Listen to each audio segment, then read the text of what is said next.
Uh,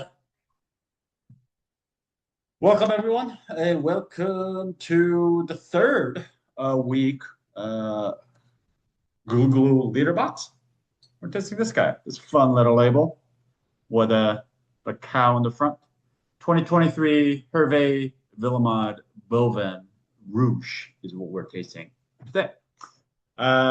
Just a few announcements before we get started. I don't really have a whole lot, but invoices went out for next month.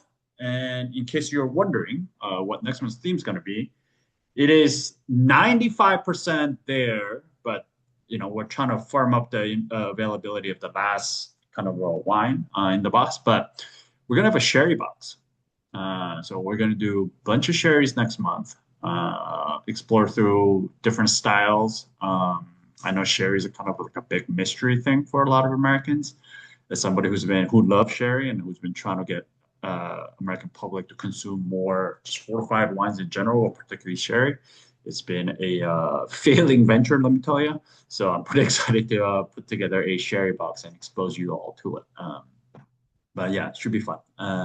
Anyways, if you're not joining us, just let me know so I can get that all planned. Otherwise, I'm going to start hounding you probably at the end of this week. So let me know. Otherwise, I don't really have any other announcement.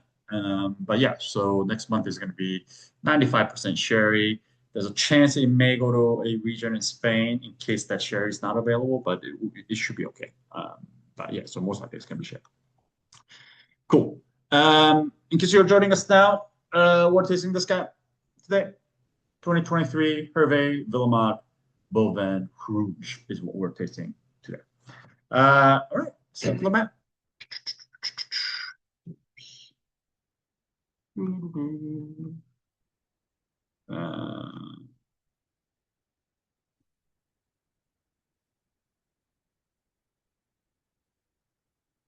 Okay, here we go. Here's a map of France. Should look pretty familiar by now. I mean, you guys have seen this many, many times at this point. And where we are is Loire Valley. Should be pretty familiar with where Loire Valley is. It's a big region that kind of travels through the middle of France, right? But it goes all the way from Atlantic Ocean on the left, all the way to the inland. But if you look a little more closely, kind of divided into these four different regions. So there's Paille-Nanterre, which is right around the town of Nantes on the west. This is where Muscadet comes from. This is a Muscadet country. I mean, you see it right there, Muscadet, all these different Muscadet sub-regions.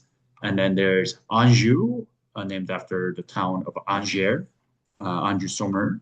This is where arguably some of the world's greatest Chenin Blanc and Cabernet Franc-based wines come from. But also, and then there's Touraine. This is where we are today, and particularly where we are is in right here, the Chardonnay and Cours-Chardonnay region.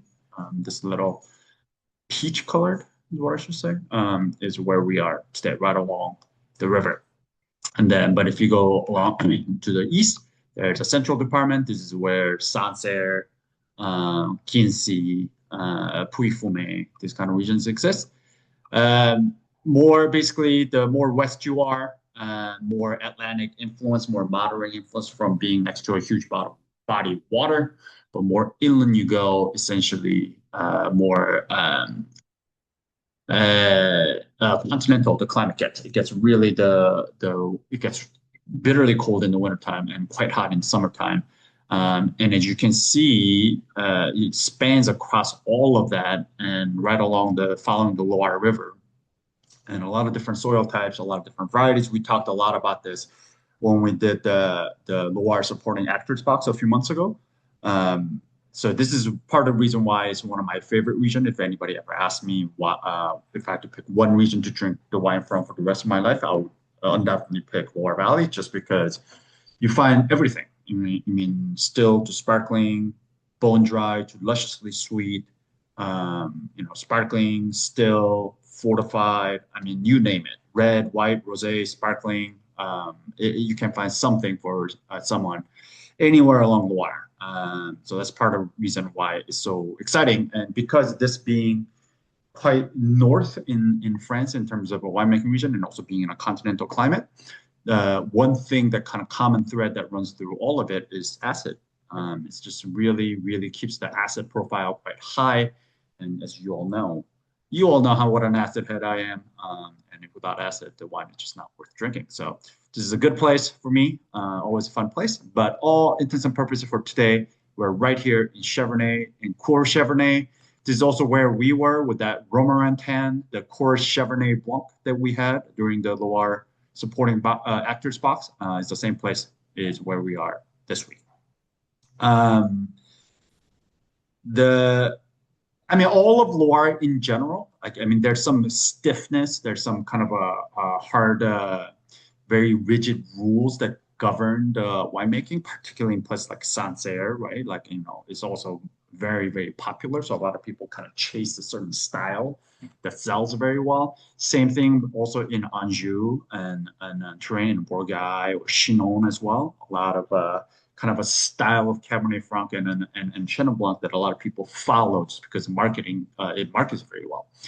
But if there's any place, outside of Beaujolais, obviously, where people are just kind of bucking the trend, not following the rules and not playing by the rules and kind of doing their own thing, and then there's a kind of hotbed of natural winemaking movement that's happening, I would say is Loire. But even within Loire, it's really these kind of like the eastern side, more on the terrain, particularly Chevrolet, Core Chevrolet, Valençay, these kind of regions. There's a whole lot of activities that's happening here. And it's really a fun place to kind of drink from, just because people are no longer saying, I'm not going to play by the rules. I'm going to kind of just do what we're going to do. So for example, you might have noticed, will say in the back label of this wine, it says Vin de France in the back, right? And you may be wondering, why doesn't this guy, Herve Villemade, put Chevrolet Rouge or Chevrolet appellation on the label? Because he would be able to charge more for the bottles and have this kind of quote unquote prestige of having a appellation on the label.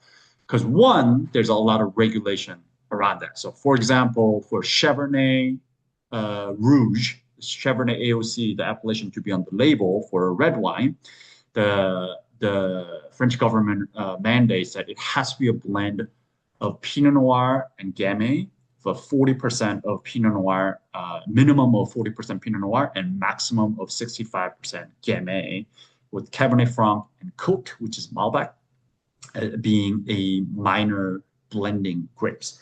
So anytime you see Chevrolet Rouge in a retail store, you know that it's going to be a blend and it's going to be a Pinot Noir dominant, or it could be a Gamay dominant, but it's going to be a Pinot Noir and Gamay blend. That's what you're going to see. But in this case, he has 100% Gamay is what we have today. So it clearly does not fit into Chevrolet. And he could have put this as a Vin de Loire, which is like the wine of Loire. The grapes could have been sourced from anywhere within Loire, but he even lets that go. It's to the point where a lot of these kind of natural wine producers here in Loire are saying, to hell with all these regulations and laws and requirements and mandates that the appellation system puts on us. I just want to make wines that resonate with me, that I know it's good, and I don't need this tasting panel, the judgment panel to tell us that whether my wine deserves the appellation label or not. And they're just kind of foregoing all of that. So it's kind of the movement that you'll see. So they're looking at this label. There's no way you will know that this wine is from Loire. So that's one of the kind of the downside of not being able to put that on. But now that you know who Herve Villemade, or as we're going to talk about it, who Herve Villemade is, and he's a bit of a kind of a luminary and an icon in this region in terms of natural winemaking. So at least you'll know. And honestly, when you see a label like that, as soon as I saw this label, I was like, oh, this is a Loire wine. I mean, it just looks like a Loire wine. So yeah, there we go. Anyways, so within Chevrolet, we're in a town of Celette. It's a small, tiny little town, quiet village. In there, there's a unique kind of a soil, and we talked about this when we're talking about Romorantin or Chevrolet, Chevrolet Blanc. But there's quite a bit of a silex, which is the same kind of a soil type that runs through what makes Sancerre famous, and Puy-Fumé as well. It is a limestone and clay, as well as a porous, basically like a chalk stone that runs through here, that exists runs through all of Port Chevrolet. So you may think drinking this wine, and later when we're tasting it, we're probably gonna make a reference to Beaujolais because it's obviously when we're talking about Gamay, we're gonna make a reference to Beaujolais, but it is a very different expression, and a lot of that is because one, Beaujolais, which is a Gamay grown on mostly granite, but here we're talking about Gamay that's grown on limestone and chalky clay soil. And also, climatically speaking, it gets much more continental here. So it is much colder in the wintertime. So often, the one way to kind of think about Loire Gamay versus Beaujolais Gamay is that Loire is often going to be leaner in terms of there's going to be less body, less roundness, lower alcohol, and higher acid. And then just even the mineral profile on it, the granite gets that kind of like a darker, especially if you get some volcanic soil in certain parts of Beaujolais, you get that kind of dark fruit coming through. Here in Loire, you're going to be a lot more red fruit driven. It's going to be a lot more rigid and just kind of angular than you're going to find in Beaujolais. So they're both delicious. It's not that one is better than the other. It's just very different style. So Loire being grown on limestone, colder climate, higher acid, lower alcohol, much more angular, lean, and Beaujolais being a little bit fuller, a little bit darker in a fruit profile, and then having like more of like a plenty smoky kind of minerality rather than kind of like a limestone minerality. So that's the big difference. All right, let's talk about who makes this wine. Is this guy. He's got a little bit of a creepy smile, but he's a very, very nice dude. I've actually met him. He came to DC Market years ago, and I actually met him briefly while he's here. Very, very nice dude, but maybe I should have found a better picture. But here he is in his own cellar. I mean, as you can see, this just looks like a farmer's barn, not like some polished chateau and cellar. That's exactly who Herve is. He's not trying to be this kind of over the top polished, winemaker. He considers himself first and foremost a farmer, and then he just tries as little as possible in the cellar to make sure these grapes don't turn to vinegar, and he just makes wine. So his family state's name is Domaine du Moulin, Moulin. And it's a bit of a kind of a leading light luminary in this region, like I mentioned. He's a third generation winemaker in his family. He took over his family's estate in Salette in 1995, succeeding his father and his grandfather, Desiree, who founded the estate in 1939. So his family's been growing grapes and making wine in this part of Loire since 1939, so for some time. He took over 8.5 hectares from his parents in 1995. And since then, he has purchased additional 8 hectares, kind of doubling the family estate. He also has some leased and rented parcels.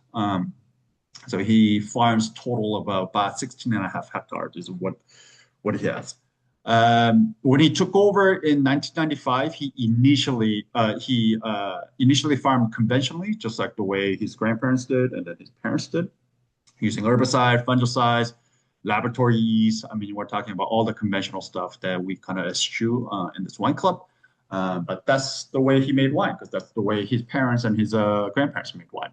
But a few years later, his eyes were kind of open after tasting natural wines by two legendary kind of mentors that he had. And he talks a lot about it. If you go to his website and if you read any articles about him, he talks a lot about these two guys' influence on him.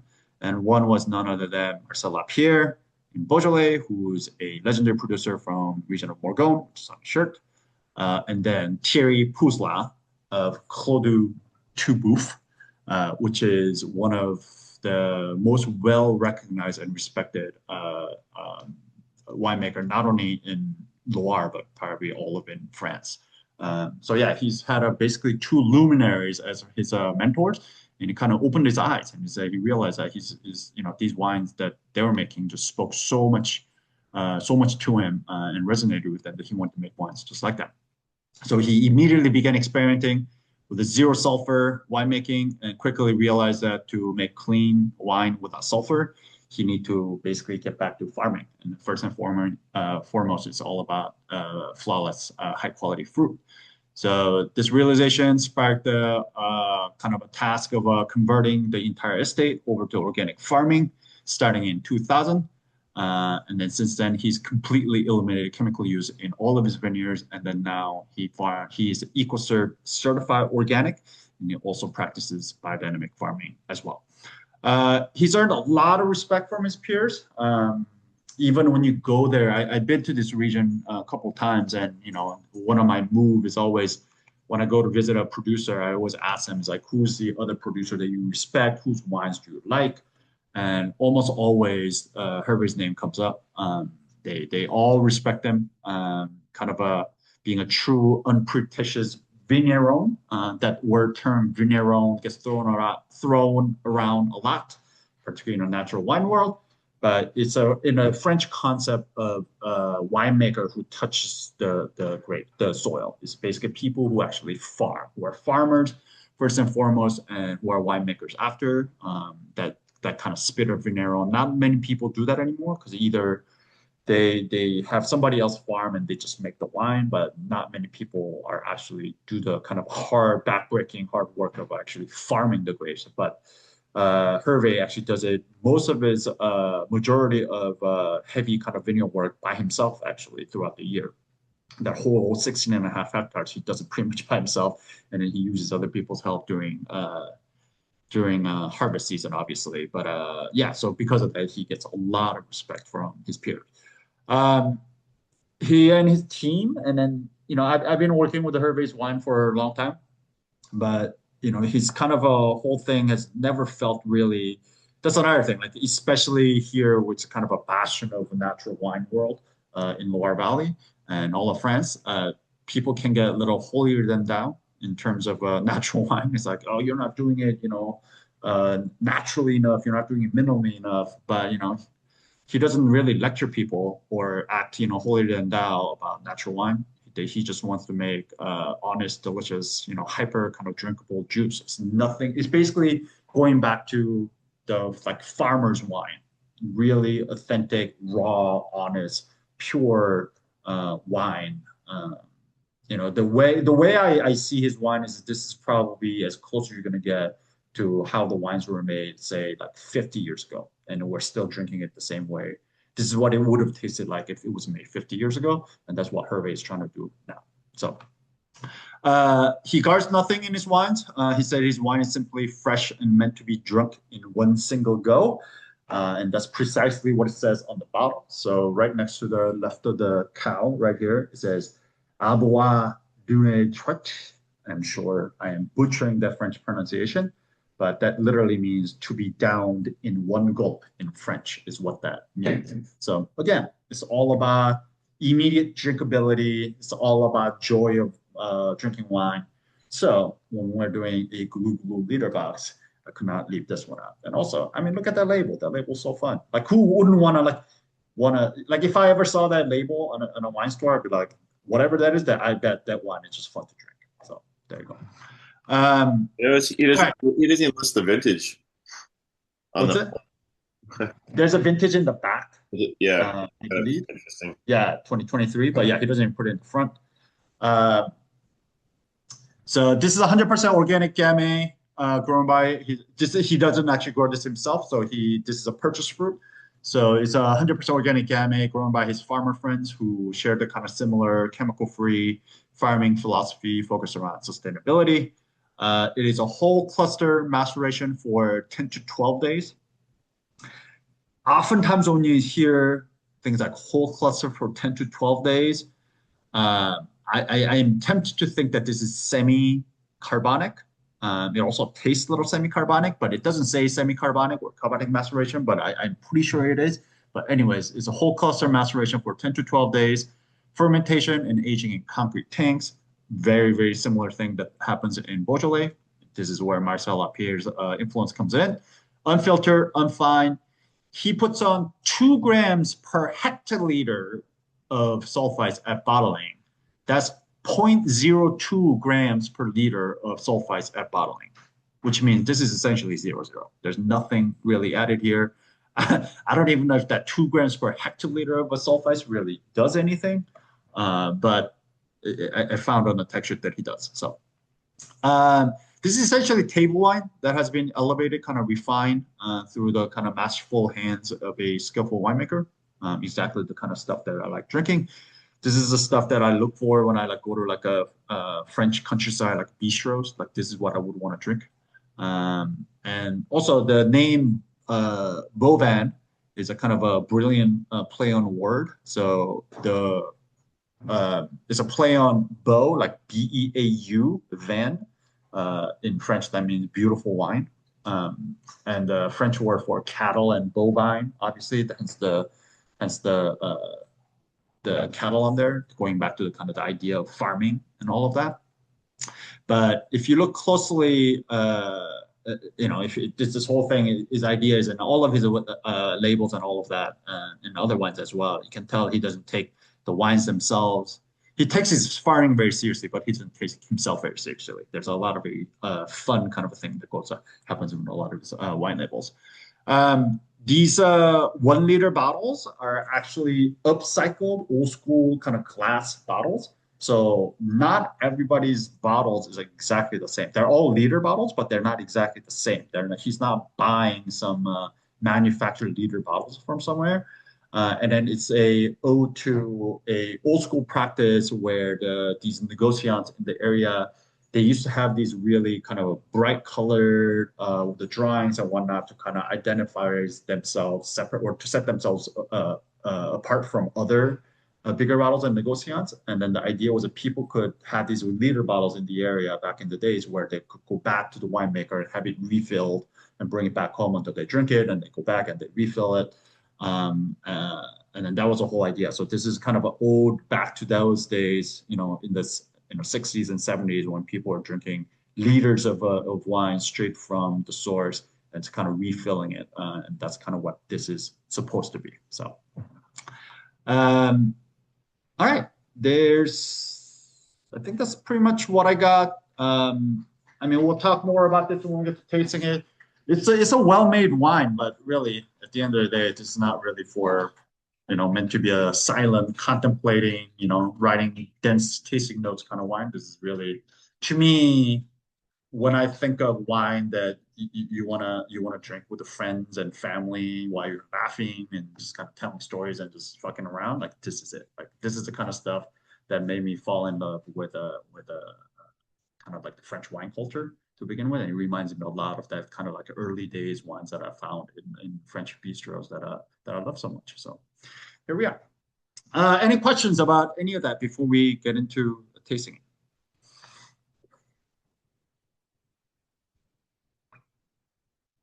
All right, let's taste it. Let's taste it. All right. Who wants to take the appearance?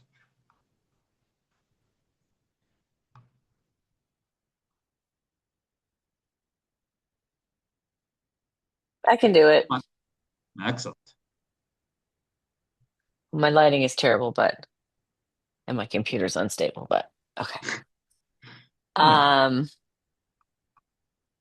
It's clear.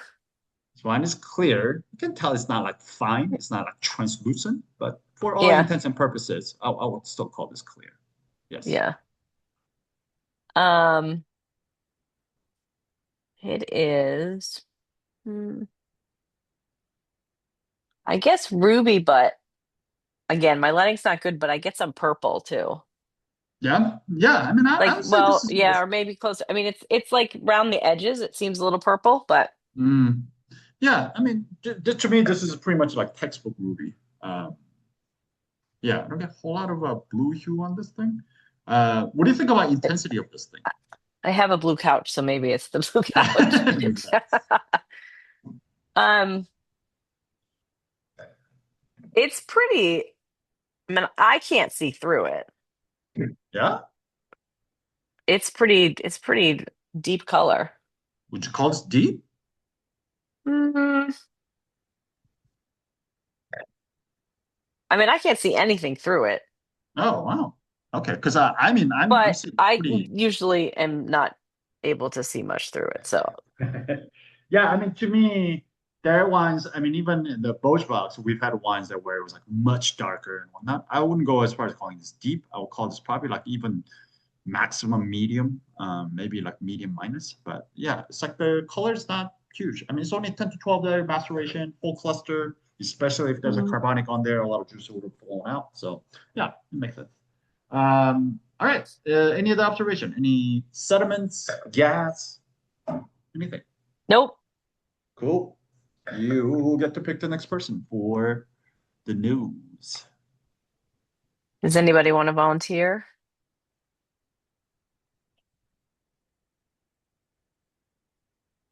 Come on.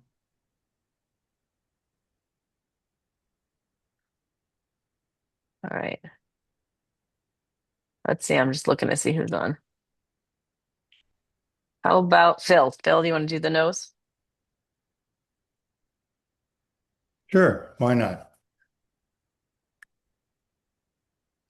This wine is right now it's clean. It's been open a couple of about a half an hour, but when I first opened it, I got a little bit of a little farm scent when I first Yeah, opened it. But right now I exactly. So don't. that's what I mean. I still, mine hasn't been in my glass for all that long, but I still get it. I would say this wine is sound. There's nothing wrong with this wine, Yeah. but is this clean? Like this is not lab, stainless steel, squeaky clean wine. Like there's a little bit of a elevated VA, which is that kind of like the acetic acid. We're talking about like balsamic vinegar kind of a thing going on. But there's also elevated touch of a Brett, which is a Brettanomyces, which is what you are alluding to, Phil. A little bit of that kind of like horse's ass, barnyard, like back of a horse saddle, like that kind of stuff, leathery. So, it's all part of that kind of like the uh, um, farmer's rusticity, farmer's wine, 0 0. I mean, this is like, nothing protected, nothing killed off. So that kind of stuff. So I would say this wine is sound, but it's definitely not clean. I would say there's I something that I agree. will not. It's not faulty. This one is Right. sound. It's not faulty, but it's not super clean. Yeah, Intensity. Catherine would not be able to tolerate the smell of this wine. She can't stand the barnyard smell. That's fair.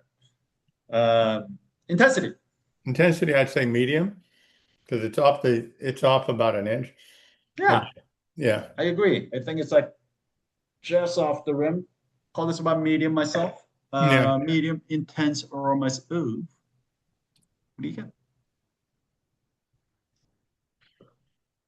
I I'm not good at flowers, but I guess maybe a, a violet smell. Yeah, maybe Not some like sweet, rose, not violet. sweet Yeah, or bright. agreed. There's a little bit of like a touch of like a pretty kind of floral kind of thing going on. Not hugely floral wine, but yeah, I think there I get a little bit of it. Any green, citrus, stone, tropical, any of this stuff? I don't get any green fruit. Yeah. I don't get any citrus, Yep. and I don't get any stone fruit Yep. or tropical. But I get like a strawberry. Yep. Yeah, a strawberry smell. Yep. Yeah, I get a ton of red fruit here. And this is what I was telling you about earlier. And I and when you said it was maceration, a carbonic maceration or Mhm. semi, I get that off the smell too from the Yeah, strawberry. exactly. That kind of like really poppy, almost like Yeah, confectionery candy kind of like fruit, right? yeah, Um, a like a lot more red fruit than black fruit here. Like in fact, I don't get much black fruit at all. This is all very tart red fruit. Like we're red yeah, cherry. I get pomegranate, strawberry, red currant, but also like candy, like the yeah, red Jolly exactly. Rancher kind of a deal here. Not Um, not that bright, but it pops up. yeah, to me, this is like a strawberries with like a balsamic vinegar, like drizzle on top. Like that's what it reminds me of. Very Italian kind of dessert kind of thing. And no dried or cooked fruit. Yeah, no dry, no cooked, really fresh, really ripe confectionery, Yeah. like we talked about, high toned fruit as we talked about. And I Uh, don't get any herbal smell at all.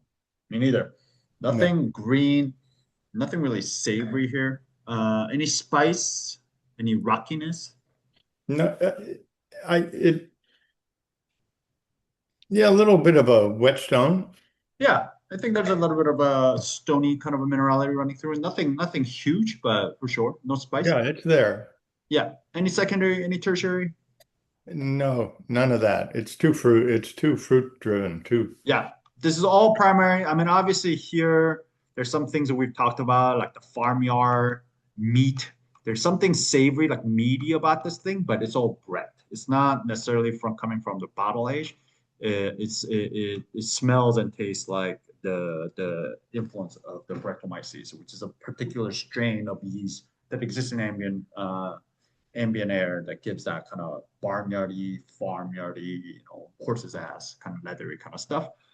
So yeah, I get that VA influence of VA. I get that influence of Brett, but nothing from the aging. And I'll Yeah. say, and going back to this idea of like, well, is this faulty? Like when do you call it faulty, right? And then we talked a lot about how one, the winemaker's intentionality matters. I mean, this is all intentional. Like this is a wine kind of wine that he likes to make, and he believes that this is the true expression of that place and the grape and his farming, but as well as it's all about kind of a threat, the balance, the harmony, right? Like to me, yes, bread and the VA is present here, but none of that is interfering with other things. Like to me, the VA actually lifts up the fruit profile even more. Like it makes it even more tart and more uplifted and bright. And then the bread just kind of gives just the personality, like a lot of that kind of savory, non-fruit things to kind of balance out the fruit. And to me, none of it is interfering with others. So that's why I wouldn't call this faulty. That this was not what the winemaker intended, and this is how it just kind of turned out. Then there's an argument to be made. But just knowing Herve's style of wine that he makes, this is exactly what kind of the wine that he makes. Excellent. You get to We've had wines with stronger VA. Yeah, 100%. Absolutely. Absolutely. Uh, You get to pick the next person for the palette. All right, Charles, you up for it?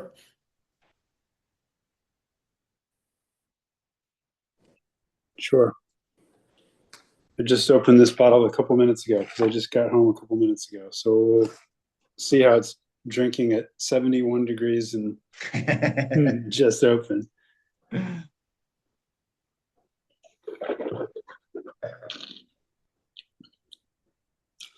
Wine is dry, very dry. Yep, bone dry. Gonna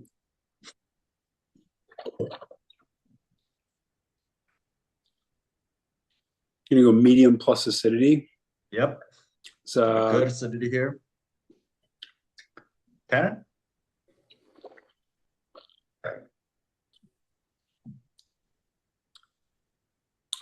medium, almost bordering on. I don't know. Mine doesn't have much grip. Yeah, I wouldn't even call Maybe this medium, medium honestly. minus. Yeah, I'll call this like medium minus. It's there, right? Like there's enough there to let you know. But it's not super grippy. It's not meant to be that. So yeah, I would personally call this medium minus. Yeah. Alcohol.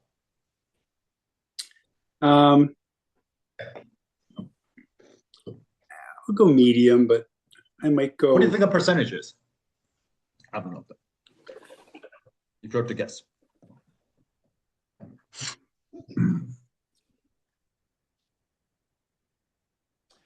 You know, it's tough because it's in balance, but I actually feel like it might be a little bit high end of medium, like 13. Yeah, so this is at 12%. Also, my wine is very cold. I mean, I pulled it fully chilled in the fridge. Yeah, I don't have that situation. Yeah, so that may be why. But this is what I was talking about earlier, that kind of Loire Gamay versus Beaujolais Gamay. Like, what's the difference?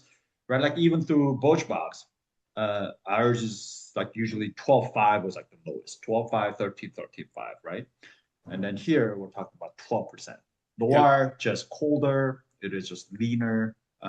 It's just a very different kind of, and even the fruit profile here, we're talking about very tart, high toned red berries as opposed to like no black. Yeah, so there's a bunch. I'm getting a bunch of like esters, and I don't actually know, like how your nose perceives esters versus VA, but I think also like alcohol, esters, and volatile acidity all are like things that preferentially leave the liquid phase into the gas phase. So I feel like the VA and the esters, due to the sort of high toned fruit, are sort of like in my mouth, like lifting the alcohol feel, but that's why it's in balance, because not alcohol. Yeah. Makes sense. Body.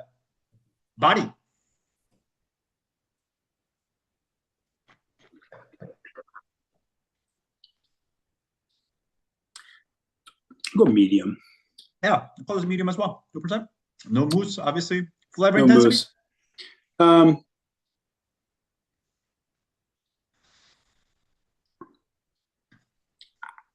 I'd probably call medium. I could go medium plus, but I feel like it's really medium. I like the wine a lot, but if it's, the grade is medium, but it's a delightful medium.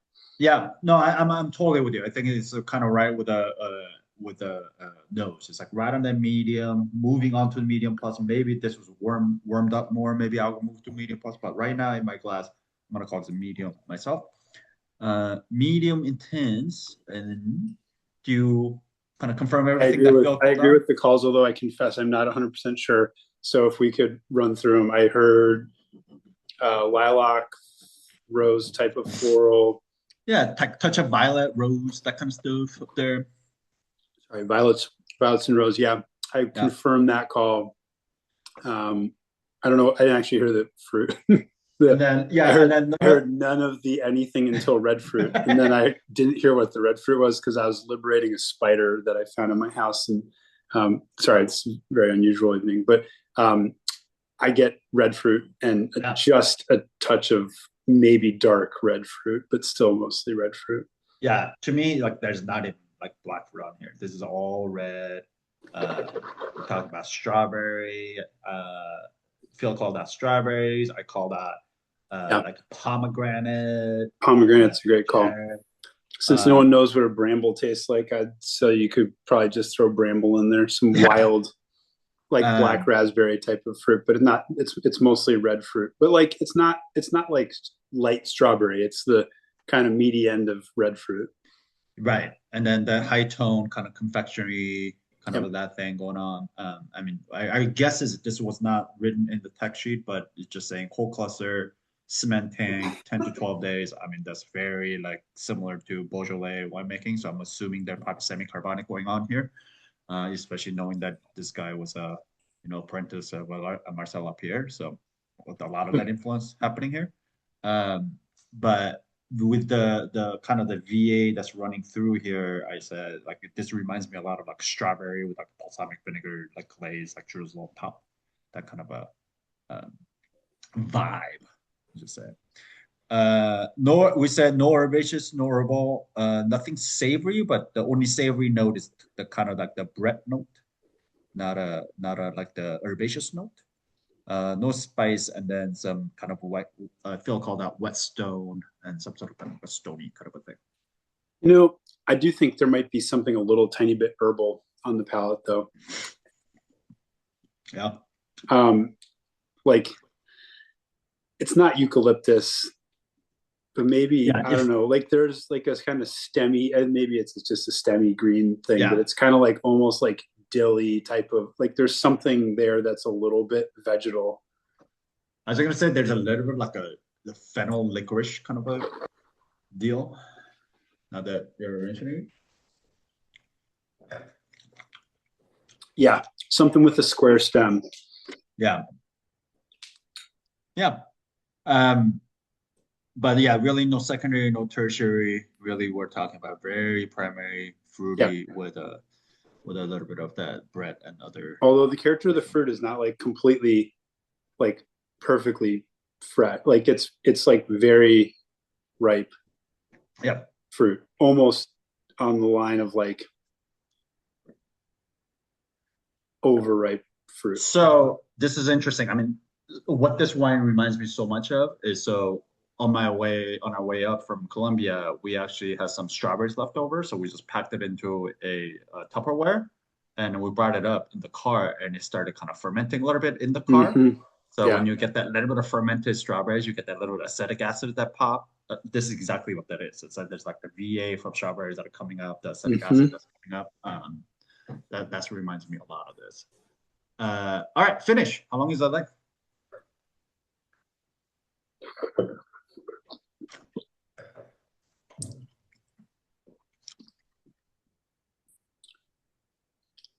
I'll generously call it medium plus.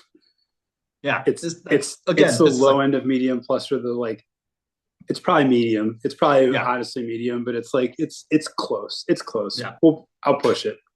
Yeah, cool. Yeah, like I'm landing right in the kind of like medium to medium plus. I think I'm gonna land in medium, but yeah. All right, bring it on. Just heat your wine up in the microwave to 71 degrees, and it's gonna really hit you. Yeah, just pop it in there for 5 seconds. Bring it on for us. How good is this wine? Justify it. And would you age it? Okay, so this wine we called medium, basically for complexity on the nose, medium for complexity on the palate. We're getting mostly red fruit with perhaps a little bit of floral, a little bit of vegetal type of note on the palate. I don't feel like there's a ton of extra notes to it, and so I would say that plus the kind of like maybe just barely medium plus lower end of medium plus upper end of medium finish. I'd say this is a good wine. Aging it, interesting. Do you say it's a 0-0 wine? This is a 0-0. I mean he puts in 2 grams per hectoliter, so it's a 0.02 grams per liter, which is nothing. Yeah. So it's I'd say with the Brett, you'd really be risking it to age it for very long. It'll be probably, I don't know. I feel like the stability would be an issue, but if you did age it, I actually think it would probably develop, because it does have the acidity to preserve while the fruit develops. So like I'd say maybe 3 years. I wouldn't necessarily pick this one to age it. Yeah, I mean, to me, because of the acid, I don't think this wine's going to fall apart anytime soon. But even the intensity, we talked about kind of medium, just above medium. There's not a whole lot here to like hold on to. It's going to probably turn quickly. A lot of it's going to fall off. Like, it's going to go from primary freshness to a non-freshness real quick. So what I like about this one is the fact that it's fresh and just full of that primary fruit with a little bit of that kind of a VA and then bread kind of a layers thrown in. So I wouldn't think that this is necessarily going to get better. It's going to be more pleasant by aging it. So to your point, I agree. I don't think this wine is going to fall apart in the next 2 to 3 years, but I wouldn't necessarily age it. I would say drink it now. If you had to have bottles laying around for the next 2 or 3 years, it's probably fine. But the whole point of this wine is to, like even it says in the bottle, on the bottle, on the label, it's meant to be consumed in one gulp, one sitting. I mean, in the exam setting, you don't get to see the fact that they serve it in a liter with a cow with enormous udders that are shaped like wine bottles sticking out all over the place, which immediately tells you that you don't need to age this wine. Exactly. Precisely. But yeah, I mean, the Brett, I would just think like probably 1 or 2 bottles out of 10 in like even 2 years are probably going to like start to have some quality issues. Yeah.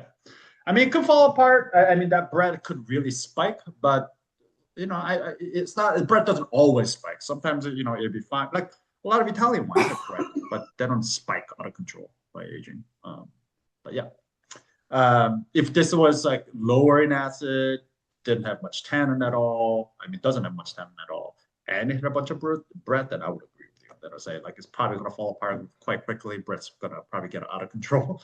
But because of that, medium plus acid, I don't think it's going to fall apart anytime soon. But again, it's all about freshness. This wine is all about immediate joy, approachability, drink it now. Don't worry about it. This is what I'll say. Cool. Any questions? Any disagreements? Question. Yeah. I feel like So that kind of barnyard aroma that we're calling Brett on this call, I feel like we've called that reductive on previous calls. Is there kind of a similarity there, or am I just way off base? No, I remember having this conversation because you had brought this up before. So to me, reduction comes off as like the wine is farty. So like farty and then like sulfur, like a hard-boiled eggs. Yeah, well, I Um, get sulfur on this guy You do? yeah. when I initially opened it, Mm. definitely, and I wonder if that was from the carbonic. I mean, it's possible that this is both Brett and reductive, and reduction will blow off. So what, especially if you got that kind of like the farty, hard-boiled eggs kind of stuff right when you open, that could make sense. There's a For little the bit of first reduction. like 10 minutes, it was like very present, then it blew off like real quick. Yeah, and then good way to test that whether this wine is reductive or not is either to decant it or like leave it in the glass see if it blows off. Because the reduction will blow off as soon as it mixes with the oxygen, it blows off. Yeah, it's gone Uh, now. Yeah, so there's some, it's possible that there's some reduction on this one for sure. I didn't get a whole lot of reduction. I mean, we've had some really reductive wines in the past. Um, and if that reduction goes even more extreme, it goes from like hard-boiled eggs that fart to like matchstick, like the head of a matchstick to like onion skin. Um, yeah, so it can get that onion if you once it gets to the onion skin, and I don't know exactly chemical reactions of how that flavor compound or aroma compound goes from that to like bringing out onion, but once it gets to that onion skin, I mean it is very very noticeable when it's that reductive. Is Again, that it will blow is out. that usually affected during the carbonic maceration? You get that. Is that's a carbonic macerate? I mean, it could be with the carbonic just because exactly the whole point of a carbonic is that you want grapes to start fermenting in an anaerobic condition. So that's why you put the CO2 blanket on it. So there's no oxygen while the grapes are fermenting initially. But oftentimes after the initial carbonic maceration starts, so the intracellular enzymatic fermentation starts inside the berries and it pops and the berries, the juices flow out and start interacting with the yeast on the outside. That will usually go and then crush the grapes, either stomping on it or through the crusher. So at that point, there's usually oxygen being introduced to winemaking. So even though carbonic initially starts as an anaerobic environment, it doesn't always stay in the anaerobic environment. It starts that way, and then they crush it, and then let the bacterial yeast fermentation take place. And then at that point, there's a lot of oxygen, oxygen is introduced during winemaking. It is possible at that point, especially the vessel also matters. Like a lot of these concrete ones are they're not open top, but there's a bit of a space between the layers of wine or the grapes, the must, and the top of the cement tank. So there's usually like a layer of oxygen that's on there. But if they did this in a like let's say stainless steel tank where there's absolutely no oxygen introduced whatsoever, it could get real a bit more reductive. Okay. But so I would say, I guess what I'm trying to say is just because it's a carbonic does not necessarily mean that it is reductive. Right. Depends on how they're Yeah. vessel and probably the ratio of the layer to the amount of fruit. Exactly. Okay. All of it. Precisely. Any other questions? What was your pairing suggestion for this? I didn't have a chance to look. I think I did like the typical Beaujolais, like the French bistro thing, like charcuterie, burgers, like rillettes, Yeah. head cheese. I feel like this wine would love food, Oh, absolutely. like a truffle cheeseburger. Oh yeah. This is amazing. They sell one of those at Aventino, which is a restaurant in Bethesda, and it's a pretty great cheeseburger. Actually, this would be fantastic, but they wouldn't serve it because it's all Italian. But I had it this with is banchan, and it was good. oh, that sounds Oh, great. all I haven't right. had I haven't had banchan in ages. Hell yeah. Love It it. was awesome. good. Um, did you guys like this wine? Just out of curiosity. Did anybody not like this wine?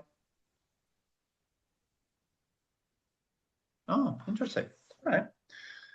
Got all this. After 6 years, getting you all on a board with the fucking VA and Brett. Don't be afraid of VA and Brett. It's delicious stuff.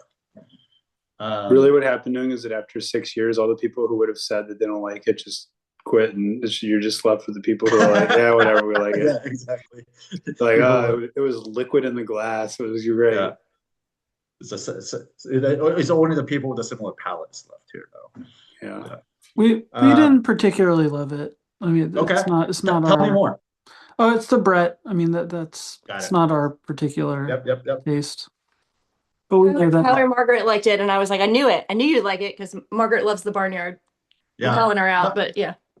I mean, this makes complete sense. I mean, I thought the VA and the Brett usually splits a room a little bit. Some people are also way more just sensitive to it than others. So that makes complete sense. So yeah. But we don't hate it. It's just not our favorite, I think. Yeah. But there's some. If you have wine left over, try it with fruit next time. Like try it with some cheese or like charcuterie, like that kind of meaty, like funky fermented meaty kind of a deal. It will all be delicious. Speaking of which, I'm willing to bet this would be delicious with the Glou, like crispy rice salad, with that like the pure fermented pork sauce, sour sausage, fish sauce, and all of that. I bet it would be fantastic with that. Tip Cow has one. Yeah, we actually had the fried rice from Laos in town. Did it work? That's good. Yeah, perfect. All right, let's play your favorite game. How much do you think this wine is on a retail shelf? How much would you be happy paying for this on a retail shelf? It's a leader,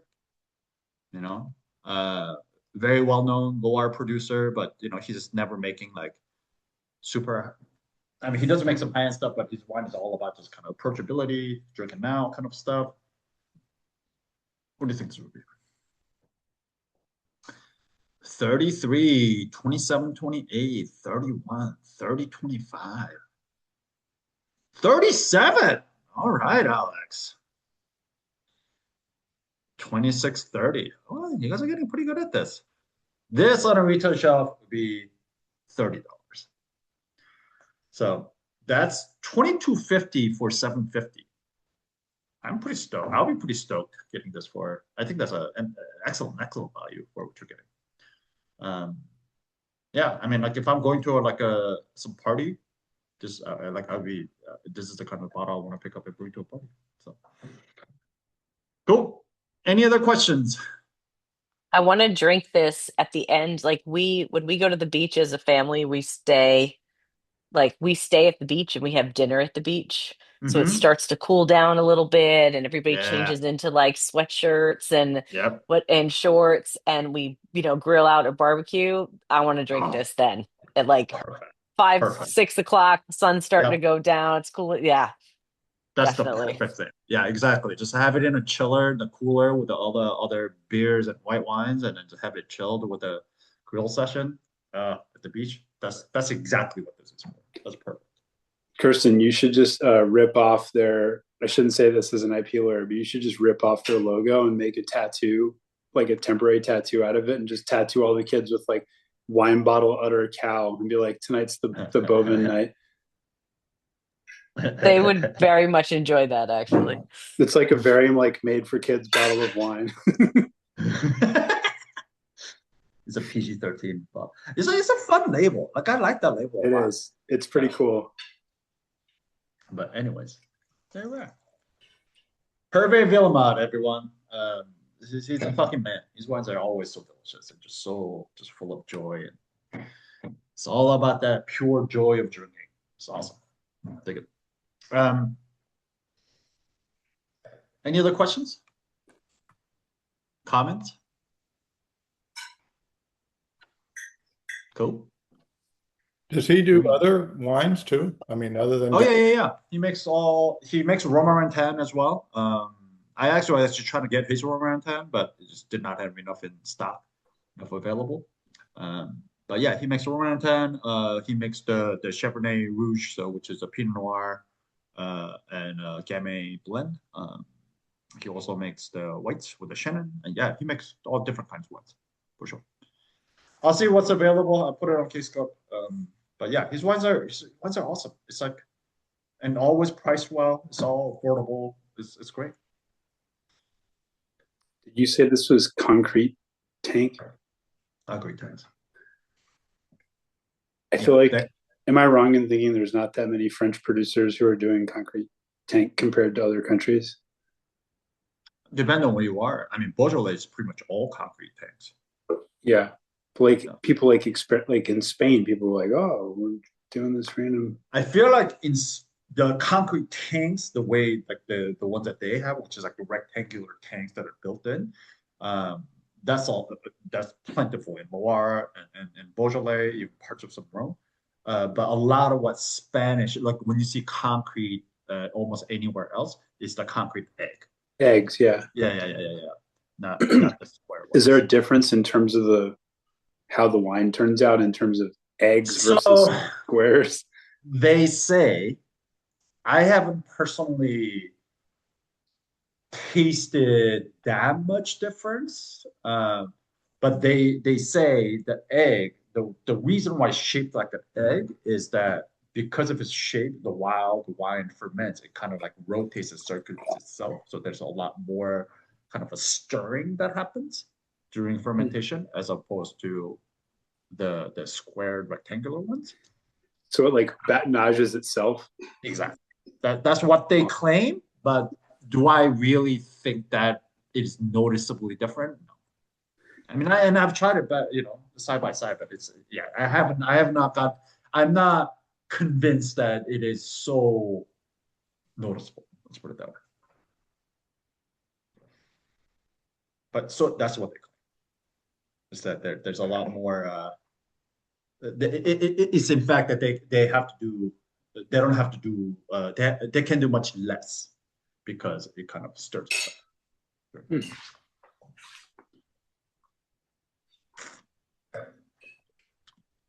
up.